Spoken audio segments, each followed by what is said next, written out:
Hello everyone, welcome back to SH Builders. Made it down here probably just in time. This is Wednesday and I believe I'm gonna have to try to get this video ready to come out on Friday. So because I don't have one for Friday. Otherwise I do have a video on that 2-story bathroom extension that I can put up if I have to. But you know, trying to keep these ones for you for Fridays. I've already set up my air compressor, unloaded a bunch of stuff, and I get my generator in the trailer. Hose is all set up and everything, so I'm ready. I'm all set to be able to just fire the generator up and get started. So we're gonna go in a way we haven't gone in a while, which is through the actual door instead of the crawl space. I do have the crawl space door open, but I decided this is the better way. So it's a mess in here. As you see, we got a lot of this is actually material. Of course, there is some trash, but a lot of this just crowding in here is material with limited space to put it. So hopefully today we can take care of that. I picked up there's 2 2x8s here, and I already put the one over there that I definitely need. I may end up needing these over there, depends on where exactly that wall lands. Otherwise, these should work for filling the hole where the fireplace used to be, right behind here. And I've got some 2x4s. Of course, I got plenty of Subfloor. I got all this stack here. And I actually have some more over there. So should definitely have plenty of that. So the goal for today will be to finish putting in the rest of the floor joists, do the tying in of this outer rim here and this one on this side to tie those back into the floor. I'm probably just going to try and do it over this section here, and then I'll continue it down through the rest of the way later, if I don't have enough. I don't think I'm going to have enough of those anchors to go all the way. I don't need to go really past where this wall is that way, because that still has the original subfloor, which ties in the outer rim board, rim joist already. But I will need to do it here,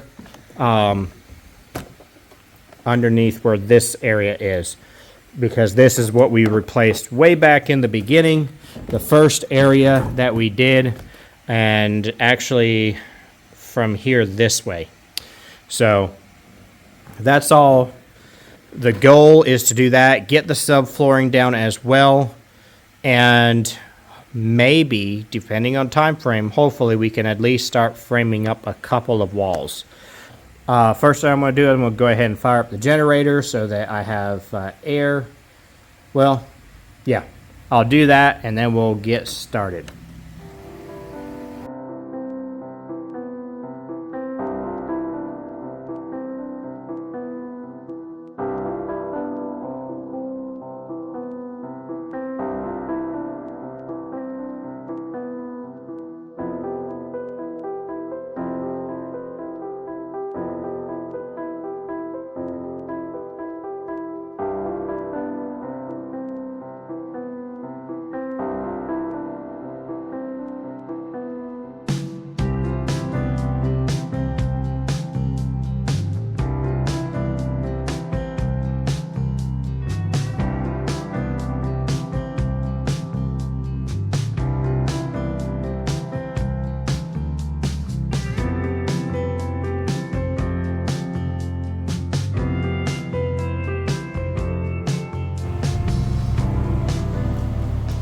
Alright, so that's the floor joist.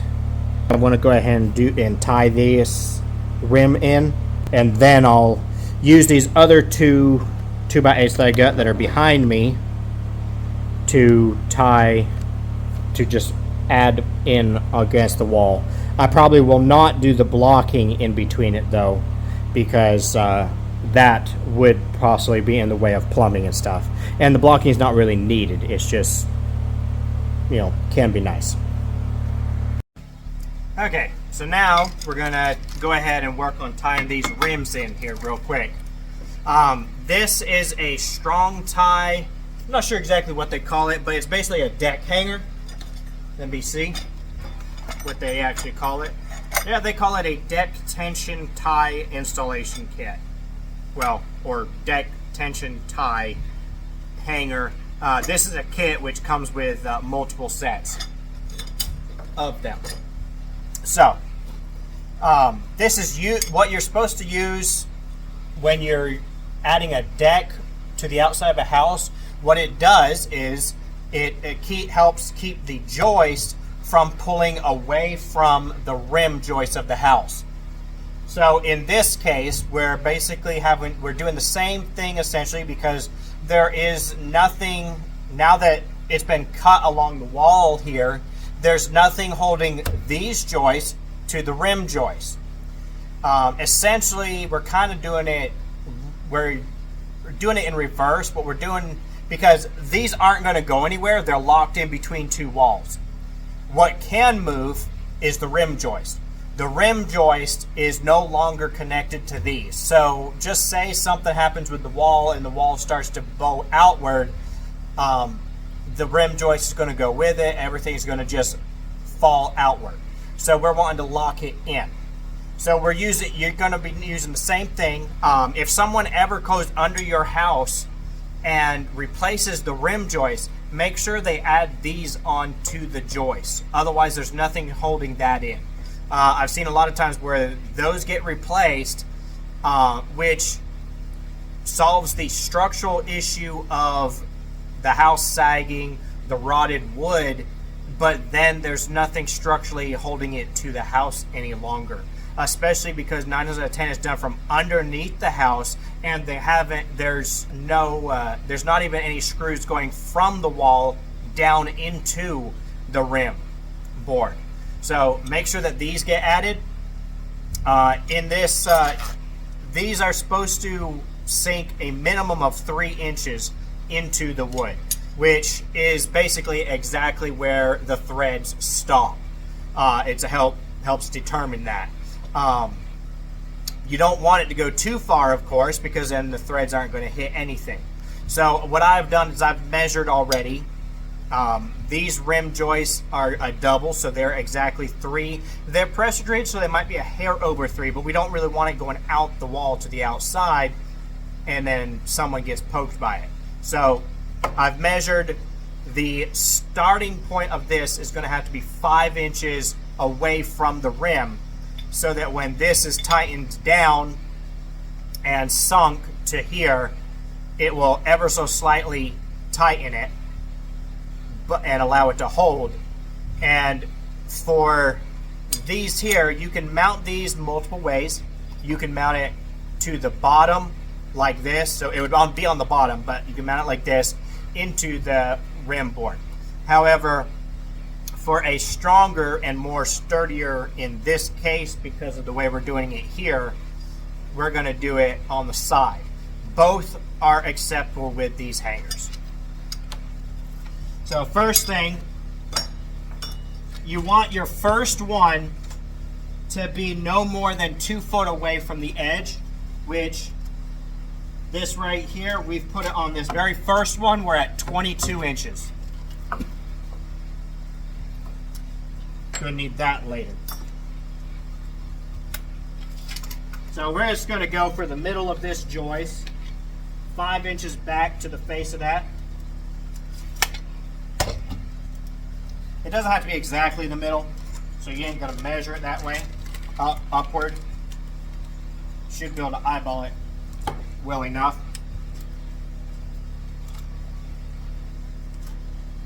You want to fill every hole. Not the triangular ones. The triangular ones are not required to be filled. But all 6 of the round holes must be filled with one of these strong tie screws that come with it in this case.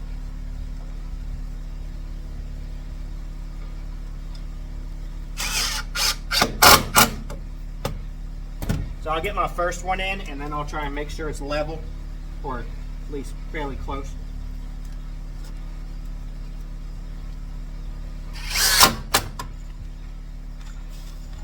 You can also use strong tie nails, but this comes with a packet of the screws, so we'll use the screws.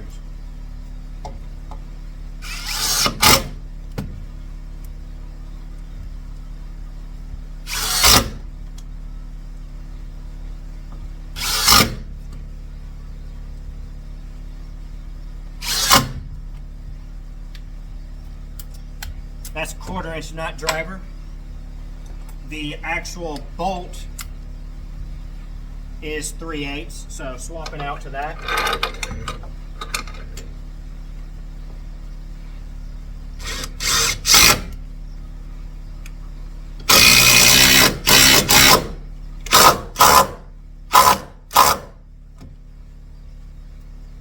Perfect.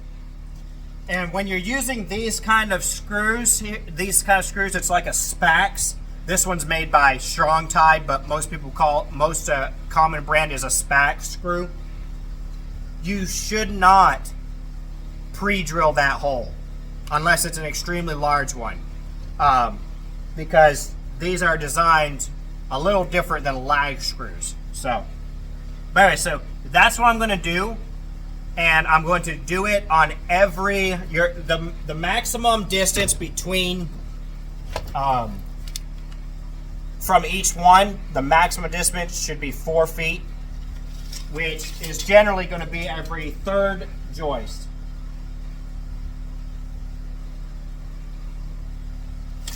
So, meaning you're going to put it on this one, and then you're going to, not counting this one, go 1, 2, 3, and put it on the 3rd. So that's what I'm going to do real quick.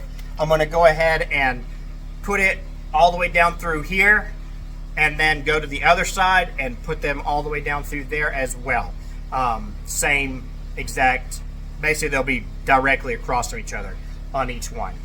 So I'm going to do that real quick. Shouldn't take too long, and then we'll move on to, we'll put this last joist in. Now that this is in, and this joist is not necessarily going to be exactly 60 on center, because these bolts are in the way, and it doesn't have to be exactly. What I'm going to do is I'm just going to basically put it in and put it right up against these bolts and then leave it there. I'm not going to worry about trying to get it dead on 60 on center.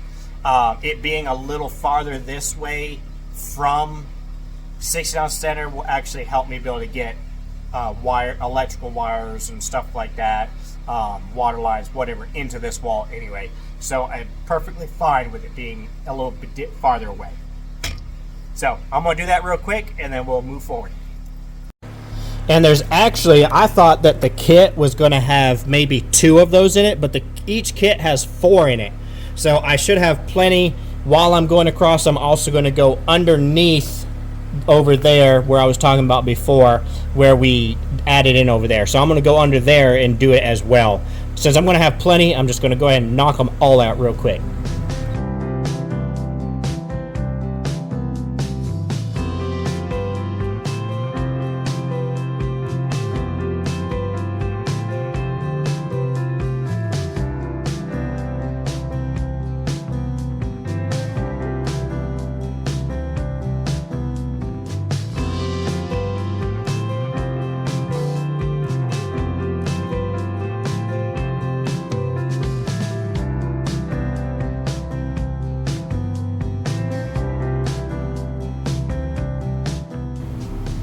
Alright, now that we got that done, we're ready for some flooring out here.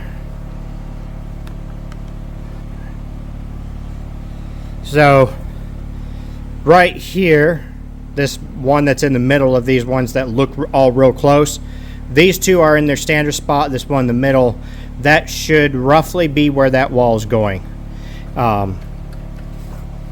Pretty much the way I did it is the wall should go from the edge of it that way. So, but now ready for some flooring. So we've got all that OSB that I've brought out here, and let's start flooring.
Alright, so that's the glue that I brought apparently is all dried up and no good. But it's not required. It mainly is supposed to help keep floor from squeaking. I'm using a extra amount of ring shank nails, so it should be fine. In an old mill house like this, I mean, if I was to glue this down, they're still apt to have squeaks all in the kitchen anyway, because the kitchen has all the old boards. It's not that big of a deal. If this was a new construction house, I would definitely glue it, but in the case of this, it's not a big deal. Other thing you may have noticed on the camera, I'm not sure, is you'll see that I have at the ends of some of them, depending on where it lands, I've added a 2x4 here. That's because, again, this is an old house, so a lot of stuff is not square. I measured all these off the way that it should be for landing 60 on center, but because the house is slightly not out of square, as it goes along, it slowly goes this way from the OSB. So working with what you have, basically I'm just nailing a scab on the side to help support that flooring. It's perfectly acceptable. Do it with roofs, do it with anything. You just want to make sure you use the right number of nails. So typically I'm going to put 2 nails like every 6 inches or so into a scab going down through. But at least got it started. Now the piece I cut off of this very first cut piece right here, I should be able to get this piece out of it and then continue. Hopefully now I can set it up over here and get all the rest of it.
Alright, now we've got all the subfloor down.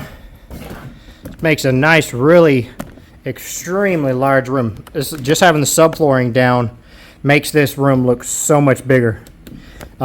Still the same size, of course, as it was, but it just looks bigger. There's certain stages in construction projects where rooms will start to look bigger, then they'll look smaller. It just depends on the stage that you're at. It's actually kind of really interesting.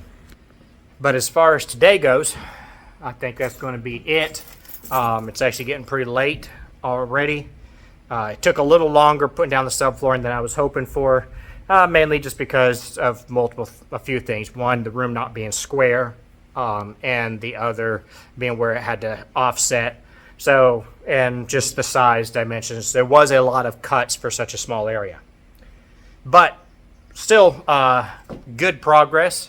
we've got a floor down, and now we'll be able to start framing up some walls the next time that I come down. I think I have a good bit of what I'm going to need. What I will need to get is some 2x6x10s. Unfortunately, these ceilings are a little bit, they're close to 9 foot. They're a little under, but they're really close to 9 feet. So 8 footers don't work. 10 footers don't work. I have to cut them all. But that's not a big deal. I've had to do it on the other wall over there.